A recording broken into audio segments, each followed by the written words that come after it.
네, 안녕하세요. 반갑습니다. 날로 먹는 물리학의 교사 김종민입니다. 예, 드디어 식물과 에너지 단원이 끝나고 대단원 마무리로 넘어왔습니다. 지금부터 한번 정리해 보도록 하죠.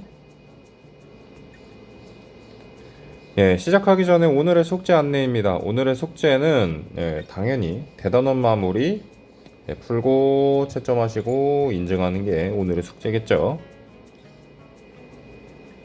자, 생각금을 완성하기부터 하나씩 시작을 해보도록 합시다. 왼쪽에 보면은 광합성이 나와 있고, 이쪽에 보면은 물의 여행, 그 다음에 호흡, 그 다음에 광합성의 산물의 이동과 전환, 이런 것들이 나와 있어요.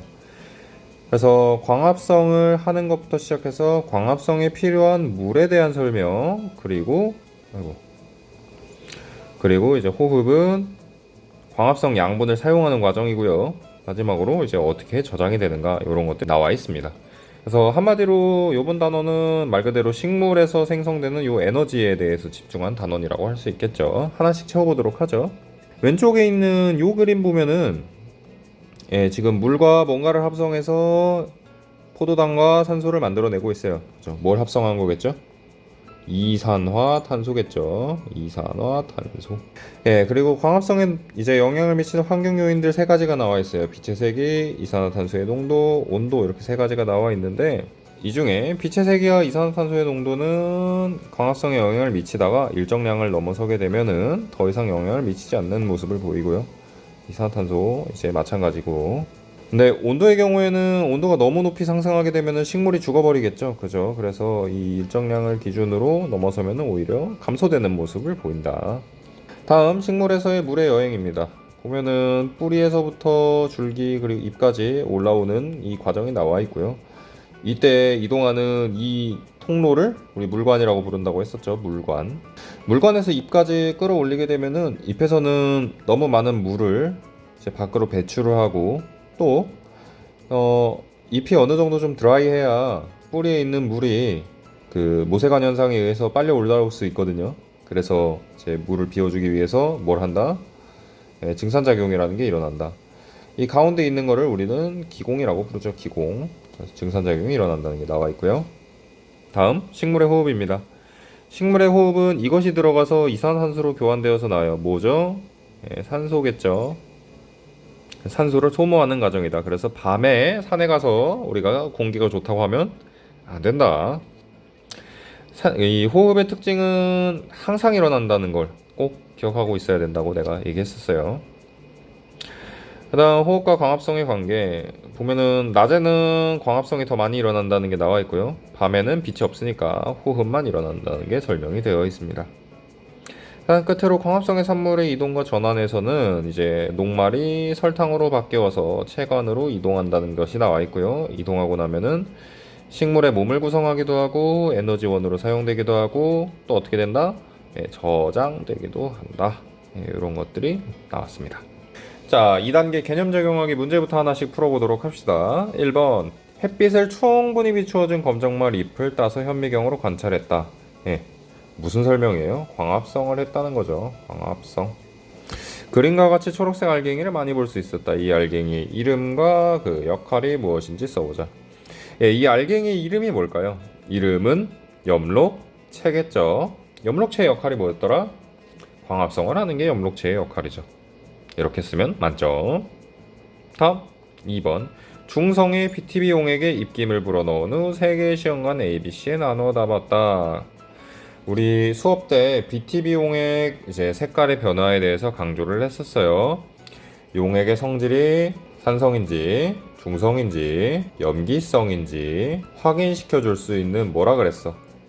지시약이라고 한다 그랬어요. 지 알 수 있다. 시 봐서 알 수 있다. 약품. 봐서 알 수 있는 약품이란 뜻이에요. 자, 그런데 보니까 입김을 불어넣었대. 입김을 불어넣으면 무슨 일이 일어나는 거지? 안에 이산화탄소를 공급해주게 되지, 그지? 이산화탄소를 공급하고 나면 어떻게 된다? 용액이 산성화된다. 그래서 BTB 용액이 황색으로 변해요. 중성일 때랑 염기성일 때는 무슨 색이었지? 특히 염기성일 때는 청색을 띈다 라는 거 쌤이 설명을 했었어요. 산성일 때는 황색. 네, A, B, C에 나누어 담은 다음 그림과 같이 장치했다. 1번 시험관 A에서 C 사이에 나타나는 BTB용액의 색 변화를 쓰시오 라고 나와 있습니다. A부터 C까지 하나씩 살펴봅시다. 첫째로 A 시험관이에요. A 시험관은 그대로 뒀죠. 그죠? 그대로 두었고 아무것도 들어있지 않으니까 이산탄소가 당연히 소모되지 않았을 것이고 아무런 변화가 일어나지 않아서 여전히 황색을 띠겠죠. 그죠? B 시험관으로 넘어가 봅시다. B 시험관의 경우에는 물풀이 들어있긴 해. 물풀이 들어있는데 은박지로 가려져 있어. 이러면은 뭐가 차단되지? 햇빛이 차단되죠. 햇빛 차단. 햇빛이 차단되면은 식물이 뭘 할 수 없어. 광합성을 할 수 없잖아. 광합성이 불가능해지기 때문에 이산화탄소의 소모가 일어난다, 일어나지 않는다? 이산화탄소의 소모가 일어나지 않는다. 그럼 색깔은 원래대로 황색을 띠겠죠. 다시 한번 정리.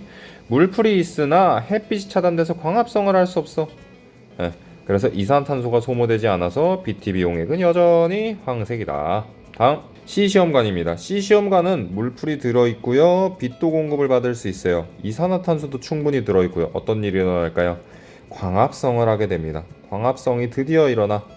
광합성이 일어나고 나면 어떻게 되는 거지? 이산화탄소를 소모하게 되겠죠. 이산화탄소를 소모하고 나면 물에 있는 이산화탄소가 사라져서 염기성으로 돌아갈 테니까 청색으로 BTB 용액이 바뀌게 되겠죠. 다시 정리. 물풀이 있으면서 햇빛을 받아. 그래서 광합성을 드디어 했어요. 그랬더니 이산화탄소를 소모하게 돼서 BTB 용액은 청색이 되었다. 이렇게 정리할 수 있겠습니다. 자, 괄호 2번입니다. 괄호 1번의 결과를 바탕으로 할 때 광합성에 필요한 기체는 무엇이라고 생각하는가? 무엇이에요? 이산화탄소겠죠. 그죠? 이산화탄소. 이 사실을 설명하기 위해 비교해보아야 하는 시험관은 어떤 것인지 고르시오. 네. 이산화탄소가 소모된 시험관과 소모되지 않은 시험관 두 가지를 비교를 해보면 되겠죠. 그래서 쌤은 A랑 C를 비교하기로 마음을 먹었어요. A랑 C를 비교해보면은 물풀이 있는지 없는지에 따라서 이산화탄소가 소모되었는지 안 소모되었는지가 보이니까 물풀은 이산화탄소를 소모한다 라고 설명할 수 있겠지. 그지? 그래서 A와 C를 비교해야 된다. 네, 다음입니다. 3번 그림은 광합성 과정을 나타낸 것이다. 광합성과 관계있는 물질 A에서 E를 설명한 것으로 옳은 것을 보기에서 모두 고르시오. 네, 별표 하나 칩시다. 이런 거 내신 문제로 아주 내기 좋겠죠. 자, A, B, C, D가 뭔지부터 하나씩 살펴봅시다. A는 지금 파란색 알갱이로 표현이 되어 있는데 여기 관을 타고 이파리까지 올라왔어요. 뭐겠어요? 물이겠죠? 그죠? 이 파란 관은 뭐겠어? 물관이겠지. 다음 B. B는 이파리의 바깥에서 공기 중에서 들어오고 있어요. 뭐겠어요? 자, 그림 보시면 노란색 알갱이는 이제 공기 중에서 바깥에서 이파리 안쪽으로 들어오고 있는 걸 볼 수 있어요. 이 노란색 알갱이의 정체는 뭐라고 봐야 될까? 이산화탄소겠죠. 다음 C입니다. C는 이제 광합성의 결과물로 이제 이렇게 해서 광합성을 하게 되고 광합성을 하게 된 결과물로 C가 나타나게 되는데 이 C는 보니까 다른 걸로 전환이 됐네요. C와 E는 뭐라는 걸 예상해 볼 수 있나요? C는 포도당이겠구만. 와, 포도당 이라는 걸 알 수 있고요. E는 녹말이라는 걸 예상해 볼 수 있습니다. 녹말. 그럼 D는 뭐예요? D는 바깥으로 다시 이파리 밖으로 해서 나왔네요. 산소라는 걸 예상해 볼 수 있습니다. 정리하면은 이렇게 정리할 수 있다. 자, 이렇게 해서 정리한 결과이고요. 쌤이 실수로 정답을 안 지워놨어요. 그래가지고 지금 급하게 좀 지웠습니다. 기억부터 하나씩 살펴보죠. 기억. A는 뿌리에서 흡수된다. 물은 뿌리에서 흡수되죠. 맞고요. B는 기공으로 흡수된다. B는 이산화탄소는 기공으로 흡수되죠. 맞는 말입니다. 네, 다음 C. C는 아이오딘과 칼륨 용액과 반응하는 물질이다 라고 되어 있어요. 아이오딘과 칼륨 용액과 반응하는 물질이 뭐가 있었니 얘들아? 뭐가 있었어? 이거 녹말과 반응했었죠. 녹말. 그지? 그래서 녹말을 검출하기 위한 물질이었어요. 녹말은 C가 아니라 E죠. 따라서 니은은 틀렸다. 다음 디귿. D는 다른 생물의 호흡에 이용된다. D는 다른 생물의 호흡에 이용된다. 이거 맞는 말이죠. 산소. 리을 광합성의 결과 E가 처음 만들어져 C로 전환된다. 광합성의 결과 E가 처음 만들어져 C로 전환된다. 예, 이거는 그림만 봐도 틀렸죠. 그죠? 먼저 만들어지는 게 C고 그 다음에 전환되는 게 E입니다. 따라서 틀렸다. 답은 기억 디귿. 다음. 자, 4번. 그림은 검정말을 이용한 식물의 광합성 실험 장치이다. 그래서 보면은 표본병이 올라와 있고 검정말이 이렇게 들어 있고 여기에 이제 이 기포를 모으고 있는 걸 볼 수 있어요. 그죠? 광합성량을 보기 위한, 그래서 기포를 얼마나 생성하는지를 보기 위한 실험이죠. 첫째, 실험 장치에서 발생한 기포의 성분은 무엇인지 쓰시오. 이거 너무 뻔히 써 있어가지고 그냥 답을 써놨습니다. 예, 산소가 생성되죠. 다음. 이 실험 장치를 이용해서 광합성에 영향을 미치는 환경 요인 중 온도와 광합성의 관계를 알아보려고 한다. 이때 다르게 해야 하는 요인과 같게 해야 하는 요인은 각각 무엇인지 쓰시오. 보고 싶은 게 온도와 광합성이잖아. 그지? 근데 이거 말고도 광합성에 영향을 미치는 요인들이 있어요. 뭐가 있죠? 예. 빛의 세기. 또 뭐가 있죠? 이산화탄소의 농도가 있죠. 그러니까 만약에 내가 온도를 변화시키면서 실험을 하는데 얘네들도 같이 변하면 광합성의 양이 일정하게 증가하거나 감소하거나 이런 것들이 보이지 않을 거라고. 그래서 얘네들은 변하지 않도록 해야겠죠. 다시 정리.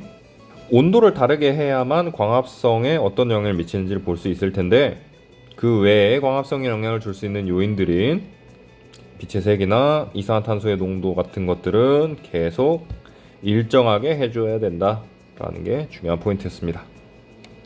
자, 다음 5번입니다. 햇빛이 비칠 때 식물의 잎에서 물이 바깥으로 빠져나가는 증산작용이 일어난다. 증산작용.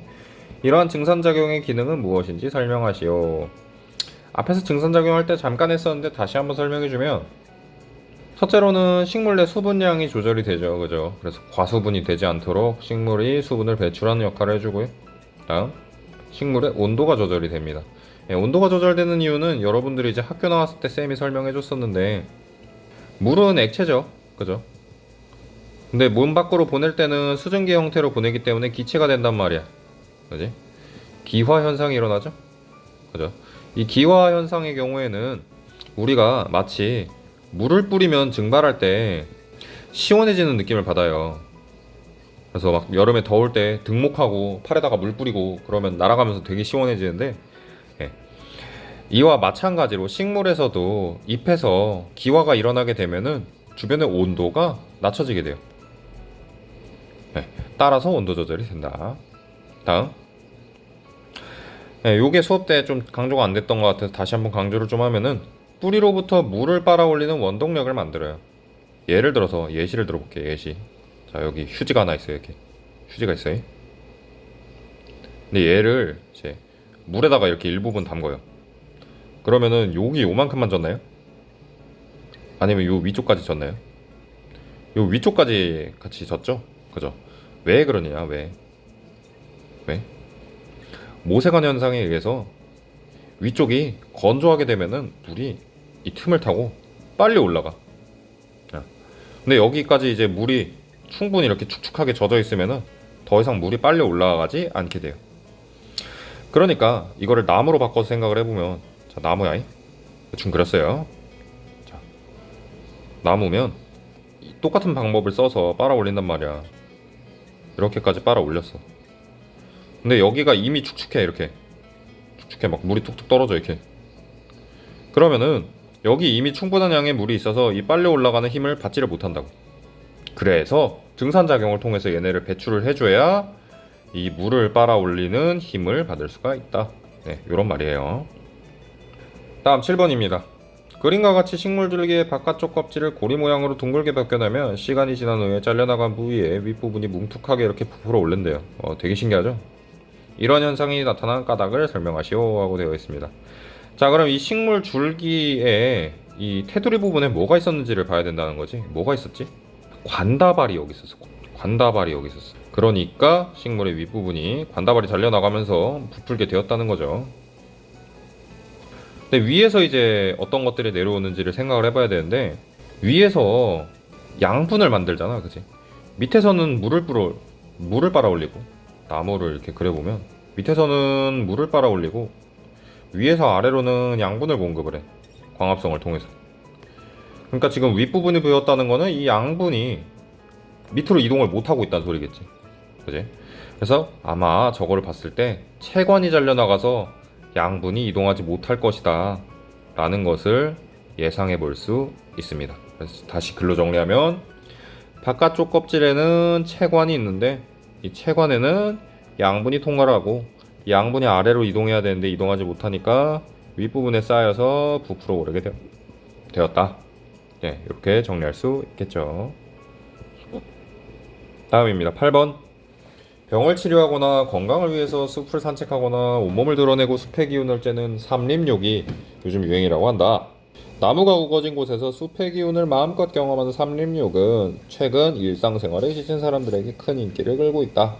예, 요거는 해보세요. 본인의 재량에 맡기겠습니다. 뭐 이거 내가 삼림욕장까지 가서 숲길을 거닐라고는 차마 말을 못하겠어.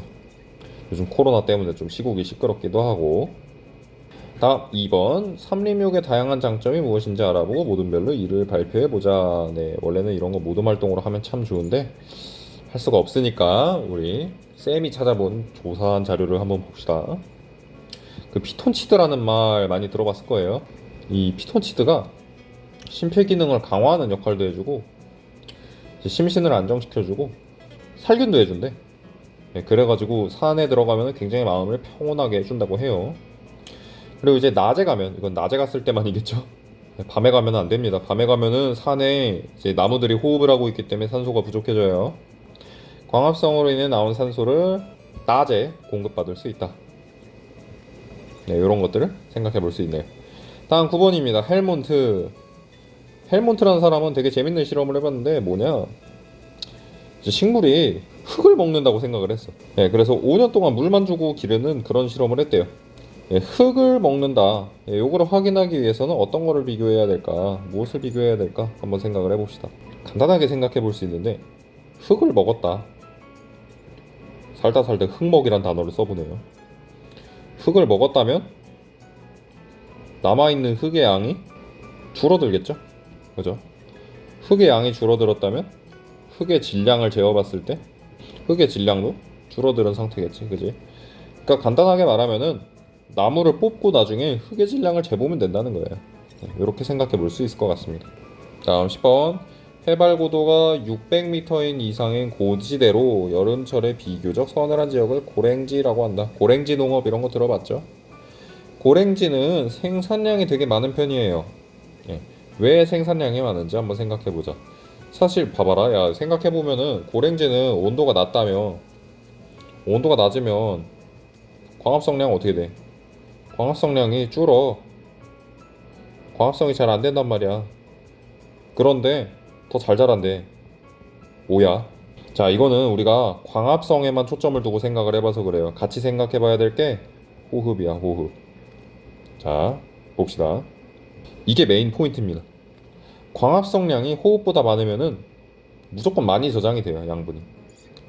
우리 살 빼는 것도 똑같다? 우리 다이어트 같은 거 해봤니? 다이어트 해보면은 우리가 하루 동안 소모하는 칼로리가 있고요, 섭취하는 칼로리가 있어요. 이 소모하는 칼로리가 더 크다. 그러면은 살이 빠지고요. 섭취하는 칼로리가 더 크다. 그러면 살이 찌는 거예요. 간단하죠? 사실 그래서 다이어트라는 게 그렇게 어렵지 않습니다. 요것만 잘 지키면 돼요. 네. 다음 시간에 아마 그 양분 얘기를 하면서 이제 동물의 양분 하면서 영양소 이런 거 얘기를 하게 될 텐데, 그때 좀 더 자세하게 얘기해 줄게요.